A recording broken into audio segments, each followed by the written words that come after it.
3 है वो आपका भूरा रहेगा, ठीक है? ये बनता है। हरे से क्या हो जाएगा? भूरा हो जाएगा। क्या होगा हमारा आंसर? भूरा हो जाएगा। पूछा क्या गया? फेरिक ऑक्साइड बनता है तो फेरस सल्फेट का क्या होगा? तो फेरस सल्फेट का बताना आप। ये आपका राइट आंसर हो जाएगा, ठीक है? फेरस सल्फेट क्या होगा बेटा? भूरा हो जाएगा। इसको हटा देते हैं, काफ़ी चीज़ हो जाएँगी, कन्फ्यूजन हो जाएगा तो इसको हटा ही देते हैं, ठीक है? चलिए आगे बढ़ते हैं इसके अगले क्वेश्चन की ओर। जली विलयन एक दिए गए लवण में से जो लाल लिटमस को नीला कर देता है, ठीक है? एक आपको जली विलयन दिया गया है, तो लाल लिटमस को नीला कर देता है। कौन-सा होगा बताना है आपने, ठीक है? लाल लिटमस को नीला कर देता है, ठीक है? तो लाल लिटमस को नीला कौन करते हैं? आपको पता है क्षारक करते हैं, ठीक है? क्षारक कौन से होते हैं देखो, अम्ल अम्ल की बात नहीं करी जाएगी, क्षारक के बारे में बात करेंगे, ठीक है? तो इसमें क्या होगा देखो, आपका दिया है पोटेशियम सल्फेट दिया है, आपको दिया है सोडियम कार्बोनेट CH3 COO और NH4 2SO4। इनमें हमें बताना है कि जल विलयन को जो लवण में से जो लाल लिटमस को नीला कर देता है, ठीक है? लाल लिटमस को नीला कर देता है, ठीक है? ऐसा कौन-सा लवण है? वो होता है आपका सोडियम कार्बोनेट जिसे कहते हैं, ठीक है? इसका जो उत्तर होगा वो क्या होगा? सोडियम कार्बोनेट होगा। तो यहाँ पे कहीं दिया हुआ है सोडियम कार्बोनेट? बिल्कुल दिया है भैया, सोडियम कार्बोनेट जो दिया है वही हमारा क्या राइट आंसर है, क्योंकि ये क्या है? एक लवण है, ठीक है? सोडियम कार्बोनेट क्या है बेटा? एक लवण है, ठीक है? साल्ट है, क्लियर? जो लाल को नीला कर देता है मतलब क्या है? क्षार है। ये क्या है? सोडियम कार्बोनेट क्या होता है? क्षार होता है, यहाँ लिख देते हैं क्षार, ठीक है? पता होना चाहिए आपको। चलिए अगले क्वेश्चन में देखते हैं, क्वेश्चन नंबर घ। प्रश्न दिया गया दिए गए चित्र में से उन कोशिकाओं को पहचानिए जिनमें प्रकाश संश्लेषण के लिए अत्यधिक मात्रा में गैसों का आदान-प्रदान होता है। उन कोशिकाओं को पहचानना है, ठीक है? आंसर देखो 1, 2, 3, 4 कौन-कौन से ये पहली वाली, दूसरी वाली ये दी हैं, ठीक है? इनको पढ़ लेते हैं, इनको समझते हैं, ठीक है? 1, 2, 3 और 4 इनमें से किसमें सबसे ज़्यादा क्या होगा? गैसों का आदान-प्रदान होगा, ठीक है? गैसों का आदान-प्रदान सबसे ज़्यादा किसमें होता है? प्रकाश संश्लेषण के दौरान। सीधी-सी बात है जहाँ रंध्र होंगे, ठीक है? रंध्र किसमें है देखो, सबसे ज़्यादा रंध्र किसमें है देखो, इस वाली में है देखो, यहाँ बहुत सारे छोटे-छोटे डॉट दिख रहे हैं। तो ये आपका ऑप्शन हो जाएगा 2, ठीक है? ऑप्शन डी हमारा क्या होगा यहाँ पे? राइट हो जाएगा, ठीक है?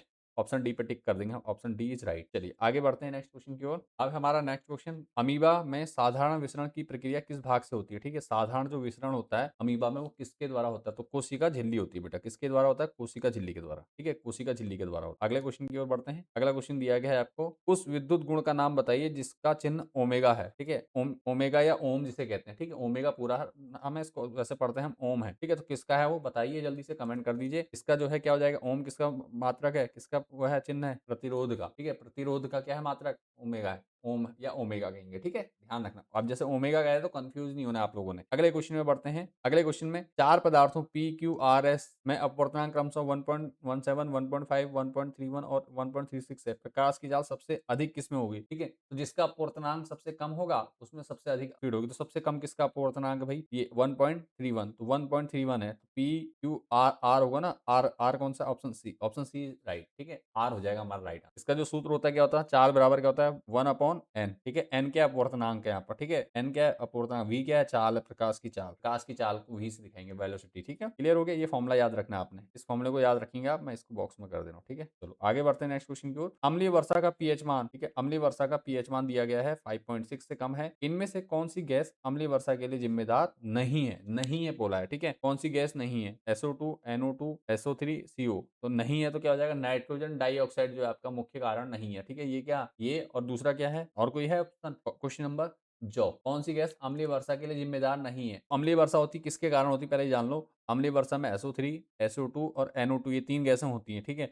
जो अम्लीय वर्षा के लिए उत्तरदायी नहीं है वो कौन सी गैस बची फिर? वो बची हमारी कार्बन मोनोऑक्साइड, ठीक है? कौन सी? कार्बन मोनोऑक्साइड कहेंगे, ठीक है? CO carbon monoxide. Option C पे हम टिक लगा देंगे, क्लियर? बाकी ये तीनों क्या होती हैं? आपकी जो ये 3 है, ये और ये, अर्थात सल्फर ट्राइऑक्साइड, सल्फर डाइऑक्साइड और नाइट्रोजन डाइऑक्साइड, ये तीनों क्या है बेटा? तीनों हैं क्या? अम्लीय वर्षा में शामिल होती हैं। ये इन्हीं के मिश्रण से क्या होती है? अम्लीय वर्षा होती है। सिर्फ क्या है आपका जो कार्बन मोनोऑक्साइड है वो क्या अम्लीय वर्षा करने में सक्षम नहीं है, वो अम्लीय वर्षा में नहीं आता है, ठीक है? अगले क्वेश्चन की ओर बढ़ते हैं। एलपीजी किचन स्टोव में जलती है, इसके लिए कौन सा कथन सही है? ठीक है? झ है आपका एलपीजी किचन स्टोव में जलती है, इसके लिए कौन सा कथन सही नहीं है? ठीक है? सही नहीं है पूछा गया है, तो पहला क्वेश्चन पढ़ लेते हैं। एलपीजी का उच्च कैलोरिक मान, ठीक है? एलपीजी का उच्च कैलोरिक मान। नंबर 2, एलपीजी एक स्वच्छ और साफ घरेलू ईंधन है। नंबर 2, नंबर 3, एलपीजी जलने पर विषाक्त गैस निकालती है। नंबर 3, एलपीजी का मुख्य गैस ब्यूटेन है। इसमें जो आंसर हो जाएगा देखो नहीं है, कहा ना कथन सही नहीं है। सही नहीं है कौन सा? विषाक्त गैस निकलती है। ये आंसर क्या है? गलत है बिल्कुल, ठीक है? तो ये बात गलत है, तो यहाँ पे ऑप्शन सी क्या होगा हमारा? राइट आंसर हो जाएगा। ऑप्शन सी पे टिक लगा देंगे हम। क्लियर हो गया यहाँ तक सबको?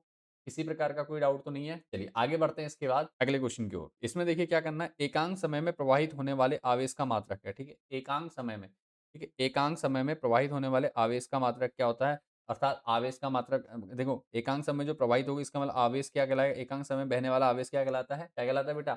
आपका धारा, धारा का मात्रक क्या होता है? यहाँ पे देखो उन्होंने सीधे नहीं पूछा कि धारा का मात्रक बताइए, इन्होंने घुमा के पूछ लिया कि एकांक समय में प्रवाहित होने वाली धारा का वाले आवेश का मात्रक क्या था? आवेश का मात्रक क्या होगा? इसका मतलब ये क्या हो जाएगा? एम्पीयर हो जाएगा, क्योंकि ये क्या है? मात्रक की जगह यहाँ पे जो है ना, एकांक समय में प्रवाहित होने वाले आवेश को क्या कहते हैं? इसको कहते हैं हम धारा। क्या कहते हैं? धारा कहते हैं, धारा। और विद्युत धारा जिसे कहते हैं, आप जानते हो विद्युत धारा के बारे में पढ़ा आपने। इसका क्या हो जाएगा? मात्रा विद्युत धारा का मात्रक क्या होता है? एम्पीयर होता है, ठीक है? चलिए, अगला क्वेश्चन देखो, असर्शन और रीजन वाला।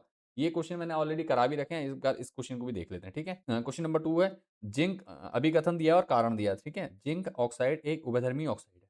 जिंक ऑक्साइड एक उभयधर्मी ऑक्साइड है। बिल्कुल हाँ, सही है। जिंक ऑक्साइड क्या है? एक उभयधर्मी ऑक्साइड है। तो ए तो सही है इसका मतलब। अब आगे आर को पढ़ते हैं। धातु के वह ऑक्साइड जो ना तो अम्लों के साथ, ना ही क्षार के साथ अभिक्रिया करते हैं, ठीक है? ना तो क्या करेंगे? अम्ल के साथ अभिक्रिया करेंगे, ना क्षार के साथ अभिक्रिया करते हैं। उदासीन ऑक्साइड कहलाते हैं। ये भी सही है, उदासीन ऑक्साइड की परिभाषा दोनों सही है। इसका मतलब ए और बी दोनों सही है। लेकिन अभी हमने टिक नहीं लगाना है, ठीक है? टिक क्यों नहीं लगाना है? क्योंकि दोनों सही हैं। अब देखो दोनों सही हैं, तो इसमें भी देखो आर कथन, देखो ए वाले में क्या कहा? कथन ए और कथन आर दोनों सही हैं। दूसरे वाले में देखो कथन ए और आर दोनों सही हैं। तो ये कन्फ्यूजिंग वाले होते हैं 2 ऑप्शन, ठीक है? ए और बी क्या है? कन्फ्यूजिंग। अब टिक कैसे लगाएँगे? अब हमने पढ़ दिया, इसको भी पढ़ दिया, ये भी सही है, ये भी सही है, अब कोई दिक्कत नहीं। अब क्या करना है? इसके यहाँ पे लगा देना हमने क्योंकि। क्या लिखेंगे? क्योंकि। ठीक है, कारण पता चलेगा, इनके बीच में संबंध निकालेंगे हम, ठीक है? क्योंकि लगाएँगे यहाँ पे सिंपल क्योंकि। क्योंकि किया आपने, जैसे आपने क्योंकि किया ना, क्या हो जाएगा सेंटेंस? अब इसको साथ में पढ़ो दोनों सेंटेंस को, कि जिंक ऑक्साइड एक उभयधर्मी ऑक्साइड है, क्योंकि धातु के वह ऑक्साइड जो ना तो अम्लों के साथ अभिक्रिया करते हैं, ना ही क्षारों के साथ अभिक्रिया करते हैं, उदासीन ऑक्साइड कहलाते हैं। लेकिन यहाँ पे उभयधर्मी ऑक्साइड की बात की जा रही है और यहाँ पे उदासीन ऑक्साइड की बात कर दे रहे हैं।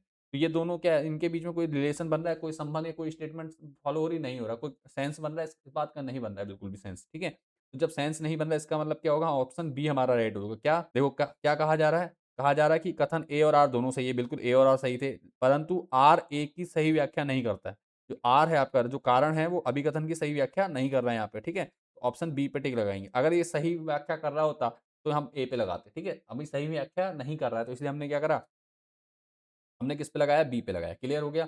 अगले क्वेश्चन को देखते हैं एक बार। एक क्वेश्चन और देख लेते हैं, असर्शन रीजन का इंपॉर्टेंट है, इसको भी देख लेते हैं, ठीक है? यहाँ तक समझ में आ रहा है आप लोगों को? क्वेश्चन नंबर आपका ब है इसमें, ठीक है? इसको भी पढ़ लेते हैं। क्या लिखा है? पढ़ो इसको। इसमें दिया गया है, हमारी लिखने अथवा बातचीत करने की क्रियाओं में हमारा तंत्रिका तंत्र पेशी तक संदेश भेजता है, ठीक है? तो तंत्रिका तंत्र हमारी पेशियों तक संदेश भेजता है, ये बात बिल्कुल सही है, ठीक है? ये बात तो सही है। क्या? क्या ये हमारा राइट है क्या? जो हमारा तंत्रिका तंत्र है ना, जब हम लिखने और बातचीत करते हैं, हम माइंड से, तंत्रिका तंत्र का मस्तिष्क की बात हो रही है, ठीक है? मस्तिष्क के हम सिग्नल भेजते हैं, ठीक है? क्लियर है यहाँ तक? हमारी ऐच्छिक क्रिया है ये। इसका परिधीय तंत्रिका तंत्र कपाल तंत्रिकाओं और मेरुरज्जु तंत्रिकाओं से बना होता है, ठीक है? परिधीय तंत्रिका तंत्र कपाल तंत्रिकाओं और मेरुरज्जु तंत्रिकाओं से बना होता है, ये भी बिल्कुल सही है, ठीक है? दोनों कथन सही है यहाँ पर, ठीक है? यहाँ पर क्या हुआ? फिर से दोनों कथन सही दे दिए गए। अब फिर वही बात आ गई, पहला वाला सही होगा या दूसरा वाला सही होगा, ठीक है?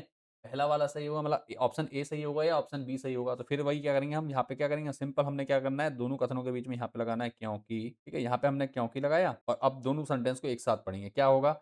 हमारी लिखने अथवा बातचीत करने की क्रियाओं में हमारा तंत्रिका तंत्र पेशीय तक संदेश भेजता है, ठीक है? क्लियर हो गया? इसका परिधीय तंत्रिका तंत्र भेजता है, क्योंकि परिधीय तंत्रिका तंत्र कपाल तंत्रिकाओं और मेरु तंत्रिकाओं से बना होता है। अब सीधी-सी बात है, यहाँ पे बात हो रही है तंत्रिका तंत्र पेशी की और यहाँ पे परिधीय तंत्रिका तंत्र और कपाल तंत्रिकाओं की बात हो रही है। तो इसका मतलब क्या है? दोनों के बीच में कोई संबंध स्थापित ही नहीं है, क्योंकि सेंस ही नहीं बन रहा है दोनों बातों का, ठीक है? दोनों बातों का सेंस बिल्कुल नहीं बन रहा है, ठीक है? जब तक सेंस ही नहीं बनेगा तो क्या होगा? इसका मतलब आंसर हमारा क्या होगा? ऑप्शन बी आएगा, ठीक है? हमारा ए भी सही है, बी भी सही है, अर्थात नहीं सॉरी, ए और आर दोनों सही हैं, लेकिन आर ए की सही व्याख्या नहीं करता है। क्या? जो आर है वो ए की सही व्याख्या नहीं करता है, ठीक है? आर क्या कर रहा है? ए की व्याख्या नहीं करता है। ऑप्शन क्या हो जाएगा हमारा? ऑप्शन बी पे हम टिक लगा देंगे। क्लियर हो गया? यहाँ तक समझ में आ गया होगा सबको? ओके, हमारा सेक्शन ए कंप्लीट हो चुका है। इससे आगे की जो क्वेश्चन है वो आपको नेक्स्ट वीडियो में मिल जाएँगे। आपने क्या करना है? कमेंट कर देना अगर इससे आगे क्वेश्चन आप लोगों को चाहिए। साथ में इसकी पीडीएफ के लिए भी आप मुझे कमेंट कर देंगे। मिलते हैं नेक्स्ट वीडियो में। Thanks for watching this video और आपके बोर्ड एग्जाम के लिए ढेर सारी शुभकामनाएँ।